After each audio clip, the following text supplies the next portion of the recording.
Começa agora o podcast Agro e Prosa, com o jornalista Divino Ronaldo. Esse podcast tem por objetivo falar do agronegócio, de um jeito descontraído, fácil e descomplicado. Com vocês, Divino Ronaldo e o Agro e Prosa. O meu entrevistado de hoje será Rafael Pacheco, que é engenheiro agrônomo e fundador da Ortec. E o tema da nossa entrevista será sustentabilidade e tecnologia no cultivo de horta em casa. Rafael, prazer falar contigo. Muito obrigado por aceitar o meu convite. Obrigado, Divino. Eu que agradeço aí o convite para a gente estar batendo esse papo aqui e falar um pouco do assunto que a gente gosta tanto e trabalha, que é o assunto aí de hortas urbanas, hortas residenciais. Fico agradecido. Pois é, Rafael, essa é uma tendência da modernidade, da falta de espaço, da falta de tempo. As pessoas estão com saudosismo de ter uma horta em casa? É isso mesmo, Divino. É uma tendência que a gente vê, não só nacional, mas uma tendência mundial, né?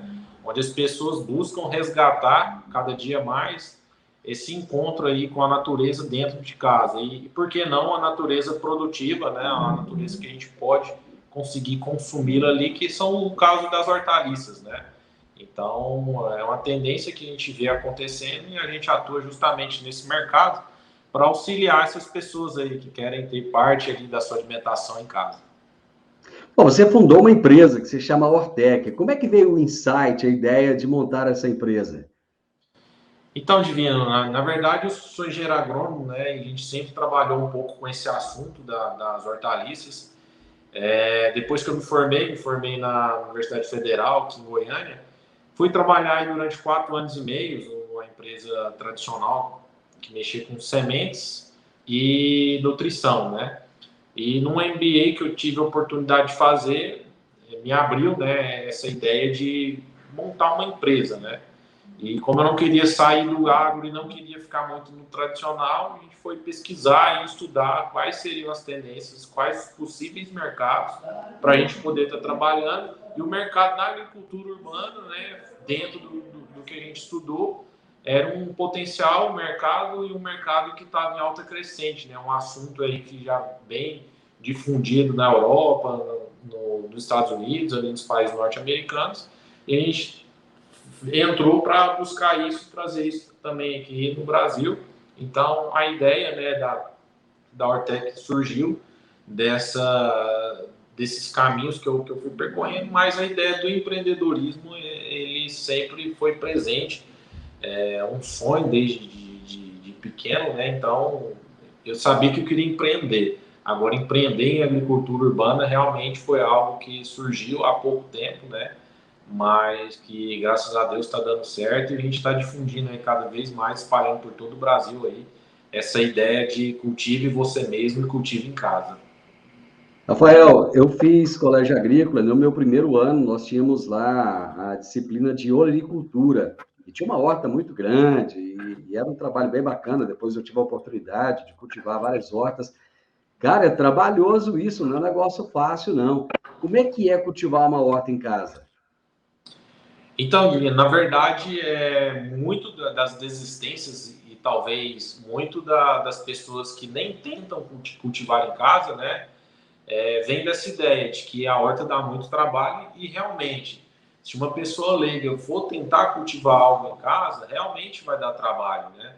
E a ideia da empresa é justamente quebrar essas objeções, né? Tirar essas dúvidas, essas dificuldades, seja com uma irrigação automática, seja com sementes mais produtivas, mais resistentes, seja ali com alguns pequenos ajustes em defensivos naturais contra a lagarta, contra alguma doença que ataca. Então, a Ortec, ela surge justamente desses problemas e dessa dificuldade que a gente tenta eliminar, né?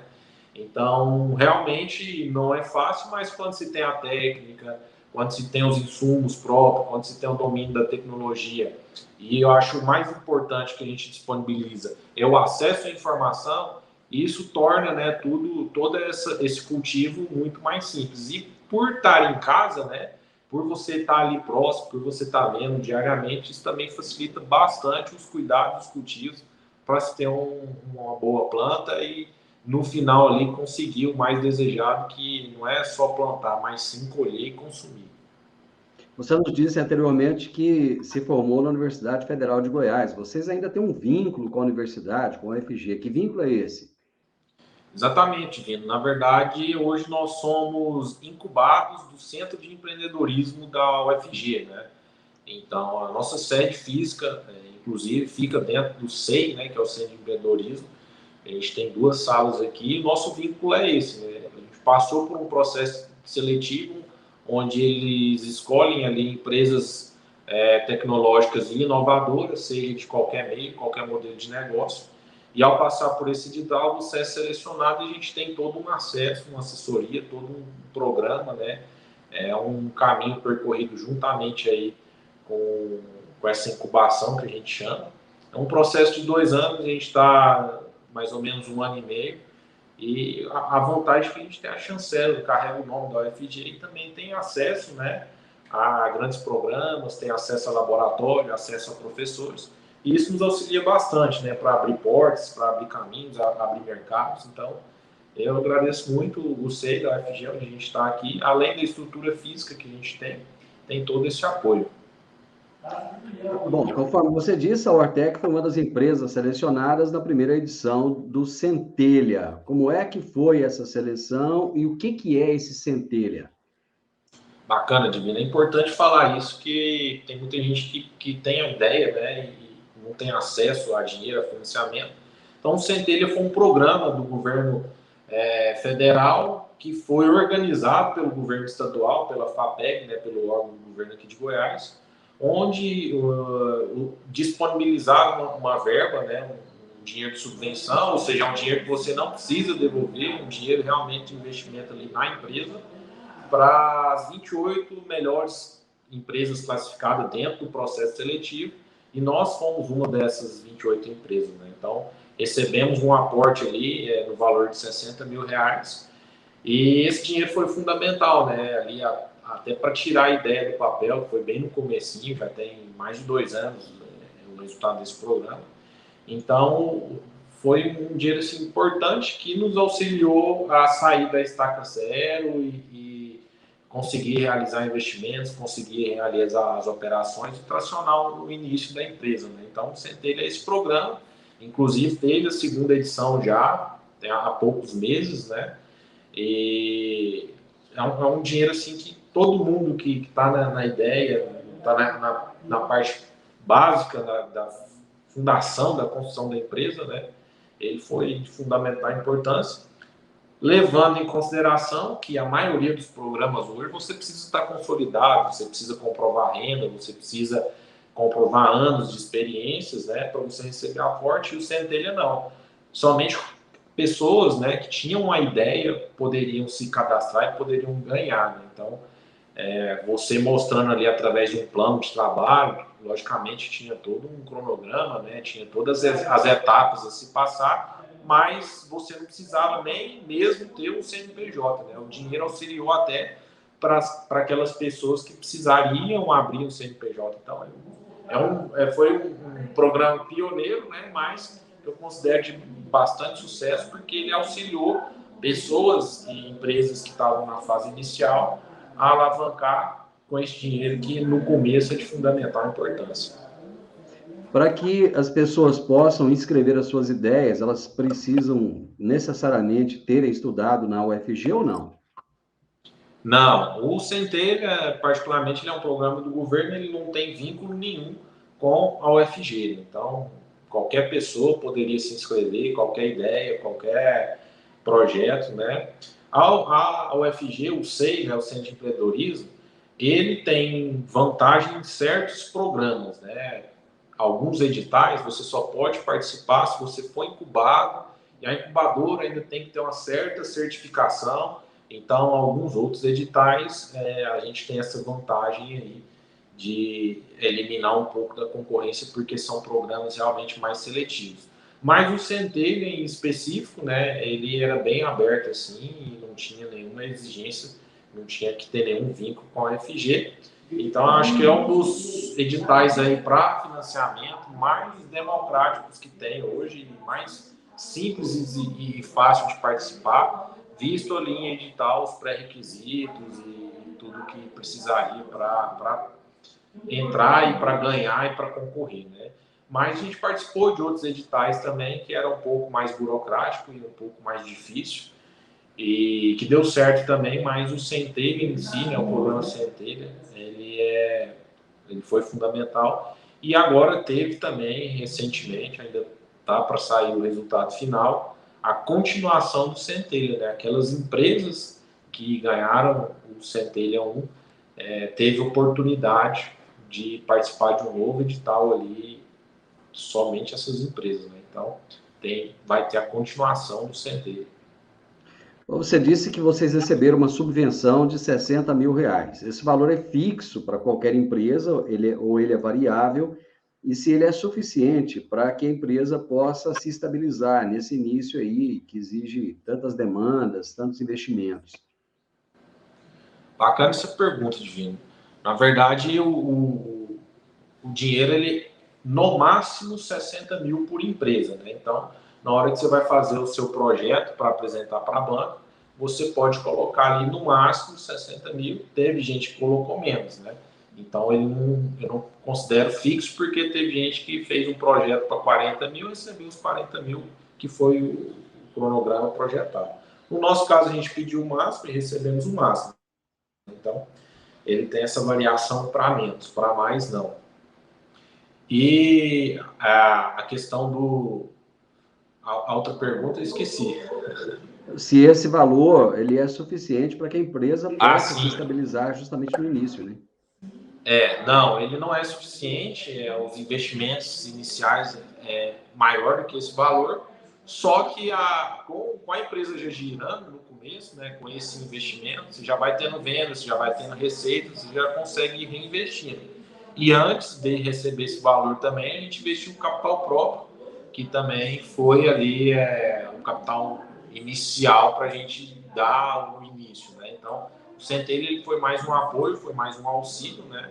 E eu acho muito difícil hoje uma empresa sólida surgir somente com esse valor, a não ser que seja uma ideia muito fantástica e que de imediato a empresa já comece a girar, já comece a ter capital de giro, já comece a ter receita e andar com as próprias pernas. Mas 60 mil, esse dinheiro hoje ele é muito baixo em relação ao que se necessita aí, considerando capital humano, capital móvel, capital financeiro, capital de giro, né? Então são várias partes aí para que a empresa realmente funcione, né? Mas, querendo ou não, é um valor a se considerar, é um valor que teve bastante apoio para a empresa, então faz total sentido a gente utilizar ele. Mas se fosse somente ele, talvez a gente não conseguiria aí realmente implementar toda a estrutura da empresa. Rafael, eu moro em um apartamento. É possível produzir alimentos em um apartamento, por exemplo? Com certeza, é possível. Não só possível, como também é totalmente simples e fácil, né?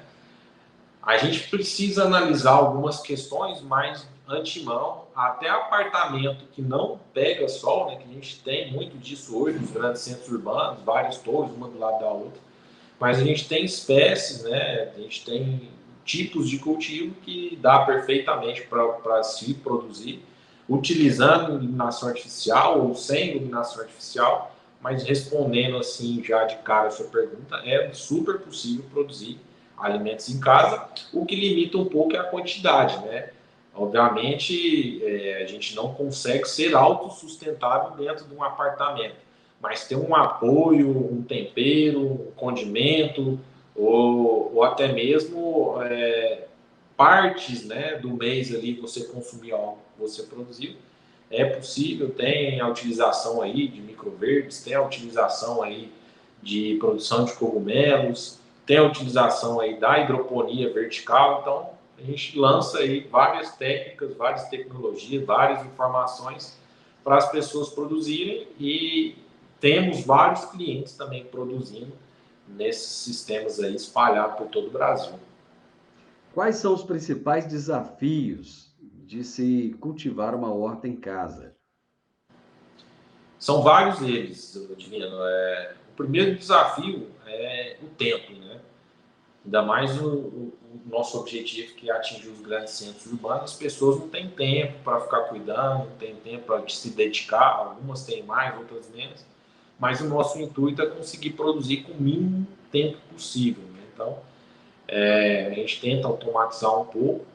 E depois do tempo, é o acesso à informação, né? Às vezes até plantas como suculentas e cactos, que são altamente resistentes e simples de cuidar, as pessoas conseguem ali matar ou não conseguem ter todo o cuidado que precisa, que são pequenos detalhes, né?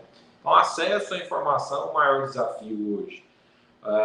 E para a gente resolver esses desafios, a gente utiliza, né, as informações que a gente tem, as tecnologias que a gente utiliza, os produtos que a gente lançou. Então, esses dois quesitos aí são os maiores desafios. E tem os desafios secundários, né, que o que a pessoa gosta de consumir, quanto que a pessoa consome, questão de sol, bate-sol, não bate-sol, qual cultivar a gente vai utilizar, quais sementes, quais modelos. Então, um pouco de tudo isso. E outro desafio que a gente encontra também é a questão do custo, né, do valor. Quanto a pessoa está disponível para ter um produto ali dentro de casa, sendo que se ela for na feira ali, ela consegue produtos bem baratos em comparação com os produtos que a gente vende. Então, esse desafio do custo, a gente interpreta ele como sendo realmente um desafio por apresentar as vantagens que a gente tem. Então, a gente entra aí nas questões da saúde, de um produto que você sabe que vai estar, às vezes, livre de qualquer químico, você sabe que você plantou, você sabe o que você está colhendo, tem a eliminação de toda a cadeia logística, né? Até, por exemplo, o pé de alface sai da fazenda, vai para a atravessadora, vai para o ceasa, vai para o supermercado, vai para sua casa. Hoje, se você plantar um pé de alface na sua casa, ele sai do pé para o prato, né? Então, sai da terra ali para o prato, se elimina. Aí entra a questão de crédito de carbono, de emissão de CO2. Não querendo acabar, né, com o tradicional, com os grandes produtores, mas é uma maneira é uma das ferramentas que a gente encontra, né, para aumentar a produção de alimentos mundial. A gente sabe que nos próximos 30 anos, isso é dados da FAO, da ONU, né, que nos próximos 30 anos a gente precisa produzir 70% a mais de alimentos. E como que a gente vai fazer isso? Utilizando tecnologias e ferramentas, né? Então, existem várias ferramentas, mas uma das ferramentas possíveis é a utilização da agricultura urbana, utilizar os centros urbanos, utilizar espaços que não estão sendo utilizados. Então, a Ortec contribui com um pedacinho dessa parte da agricultura urbana, mais especificamente residencial, né, para poder estar produzindo aí, seja a horta convencional, num canteirinho compacto, seja a horta por hidroponia vertical, seja os microverdes, que são considerados aí o alimento do futuro, né, pelos nutricionistas, seja a produção de cogumelos. Então, a gente tem todos esses produtos e essas tecnologias para poder estar auxiliando aí a um preço acessível também de mercado, que é o que a gente faz hoje. Bom, vocês têm uma proposta de sustentabilidade, de saúde, da não utilização dos agrotóxicos, né, dos defensivos, né? E um dos grandes problemas nas hortas são as pragas e doenças. Como é que vocês conseguem trabalhar isso para que uma pessoa leiga possa se defender das pragas, por exemplo? Legal essa pergunta. Realmente, quando a gente vê ali, compara as grandes culturas com a olericultura, com as hortaliças, né, a necessidade de utilização desses defensivos químicos é bem maior quando se trata de insetos, quando se trata de pragas, né, pragas que eu digo são as ervas daninhas, né, mato, doenças, fungos, bactérias, né. A grande vantagem de ter uma horta em casa é a redução de tudo isso, né? Porque você está ali, você está vendo, você não tem tantos contaminantes. A hidroponia, por exemplo, um cultivo limpo, não vai junto com a terra. Os microverdes, né? A gente cultiva ali na espuma com vermiculita também, é um material super inerte que não tem tem tanta contaminação, e você consegue um ciclo muito rápido, 15, 20 dias você já pode estar colhendo seus microverdes. Então, tudo isso já reduz. Além do fato de você estar presente e observando todo dia. Então, você vê uma formiga atacando, você vai lá e você consegue controlar. Mas, além de tudo isso que eu falei, tem também a utilização dos defensivos naturais, vamos dizer assim, né? Que a gente tem aí algumas dicas, alguns meios que conseguem reduzir bastante também esses desafios aí de pragas, de doenças, e com produtos 100% natural, produtos que não vai fazer mal, então a gente reduz bastante. Não digo que não vai precisar, porque realmente em alguns certos casos precisa sim, mas por ser um cultivo pequeno, um cultivo simples, se der um ataque, você vai lá, colhe o que você consegue, depois planta novamente, então é tudo mais simples quando está dentro de casa, até mesmo pelo volume, né? Quando se compara aí já com os cultivos convencionais, são vários fatores ali que influenciam para esses ataques, né? E a gente elimina tudo isso por estar dentro de casa, então a gente não tem tanta dificuldade em relação a isso, né? É bem simples de controlar e bem simples também de estar colhendo, de estar fazendo todo o manejo. As pessoas adoram a hidroponia, aquela alface bonita, sem terra, sem sujeira, né? E vocês lançaram um painel vertical hidropônico. Como é que se faz hidroponia, por exemplo, no apartamento? Legal, esse é um dos produtos que a gente lançou, né, que é um dos mais tecnológicos. E, na verdade, a gente conseguiu verticalizar a hidroponia, né? Em vez de ela ser em bancadas deitadas, a gente conseguiu verticalizar ela através de um sistema de cascata. E é basicamente o mesmo princípio, né? É fazer a solução nutritiva, a gente já entrega os nutrientes ali com um termômetrozinho, que a gente chama, que na verdade é um condutivímetro que mede ali a quantidade de nutrientes, mas é simples de utilizar, é só uma simples explicação ali para as pessoas, e mantendo dentro do padrão ideal ali, a planta praticamente se cria sozinha, né? A gente consegue encaixar nesse painel ali várias plantas, né? E não tem tanta diferença. A única diferença mesmo é a estrutura, então tem um sistema de bombeamento. Então, só que tem que ter dois fatores, né, para poder utilizar esse produto, que é onde a gente talvez encontre os maiores desafios. A gente precisa de um ponto de água e de um ponto de energia para que ele funcione perfeitamente. Então, geralmente hoje a maioria das sacadas já possui, né, esse ponto de água e ponto de energia.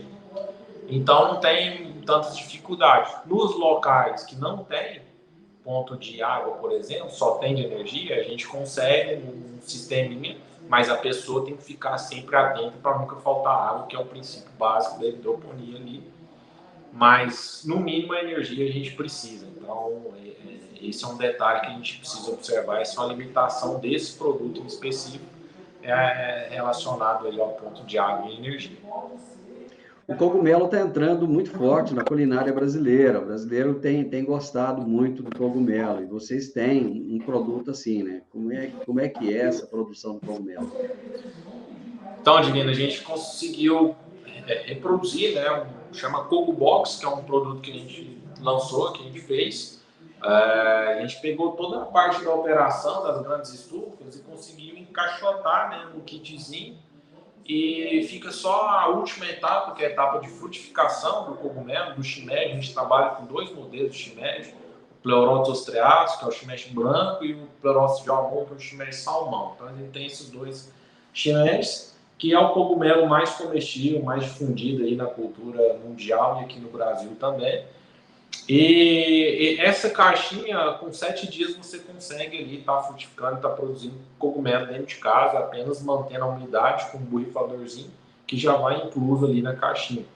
Então, esse hoje é o produto, inclusive, que mais vende, a gente vende no Brasil inteiro, a gente tem vários canais de vendas ali, Mercado Livre, a gente ataca muito esse mercado e-commerce, esse mercado online, e tem se produzido muito bem, né? Então, cada caixinha ali pode produzir até 3 ciclos, com produção estimada aí de 250 gramas.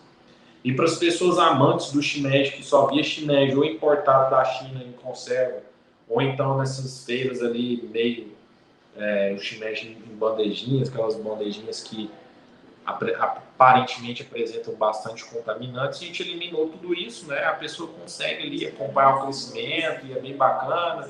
E a gente tem vários mercados, né? Não só os veganos, vegetarianos, que são os que mais compram, mas também um mercado de biólogos que se interessam para ver como que é o cultivo, de escolas, né, infantis para fazer a questão didática. A gente vende muito para essas escolas, vende para a turma toda, né? A gente manda isso para São Paulo, para Rio, para Minas. Então, é um mercado nichado, mas que a gente encontra vários possíveis clientes e tem dado muito certo, além de contar também com os fatores nutricionais, por ser muito nutritivos, né? Um possível substituto para carne, né? Para veganos, vegetarianos, bastante nutritivo. E eu particularmente gosto muito, dá para fazer vários pratos, várias culinárias, risoto, pastas, macarrões, né? Dá para fazer saladas, então tem uma variedade. E dados, né? Trazendo números aqui para o pessoal. Lá no mercado oriental, por exemplo, o consumo per capita gira em torno de 6 quilos por cabeça ano, né? Aqui no Brasil está em torno de 350 gramas.